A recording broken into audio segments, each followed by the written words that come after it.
Mula sa Leyte, tumatawid na sa isla ng Cebu ang ilang biktima ng bagyo. Nakikipagsapalaran sila makatakas lang sa pinsalang iniwan ng bagyo. Makibalita tayo live kay Greggy Magdadaro ng GMA Cebu. Greggy, kamusta ang mga nagsilikas?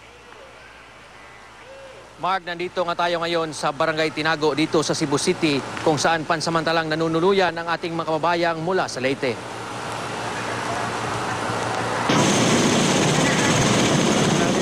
Patuloy ang pagdating ng mga evacuee mula Leyte para dito muna sa Cebu City pansamantalang manirahan. Labis na takot, gutom at pag-alala raw kasi ang mararanasan nila kung mananatili sila sa ilang lugar sa Leyte na halos nabura na ng nagdaang bagyong Yolanda.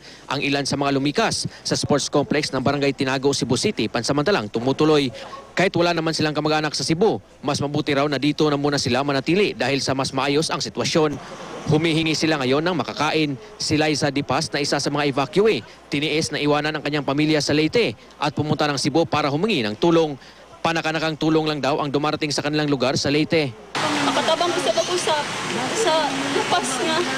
Doon ay maghuudit itong kay wala dyan niabot ang mga tabang magikan sa lain nasod. Makinahanta nga.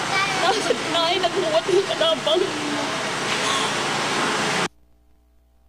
Marami din namang lumikas para tumira muna sa mga kaanak sa Cebu.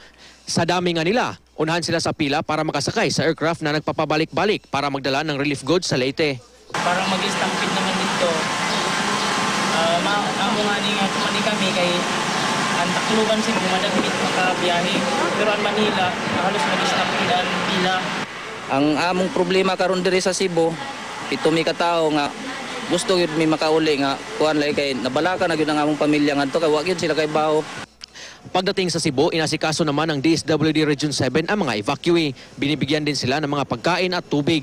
Binigyan din sila ng mga mahigaan tulad ng banig at foam.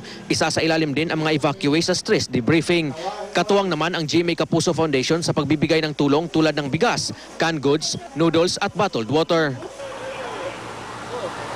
Mark, sa ngayon ay pinagbawalan muna tayo ng Department of Social Welfare and Services dito sa Region 7 na makausap o ma-interview ang mga evacuees dito sa loob ng Barangay Tinago Gymnasium. Sabi nga nila ay bigyan muna sila ng panahon yung mga evacuees na makapagpahinga kasi nga simula nung dumating sila dito kahapon, iba't ibang media na ang nagpunta dito sa loob ng gymnasium at hindi na sila makapahinga dahil nga ine-interview sila ng mga media. Mark? Maraming salamat sa iyo, Greggy Magdadaro.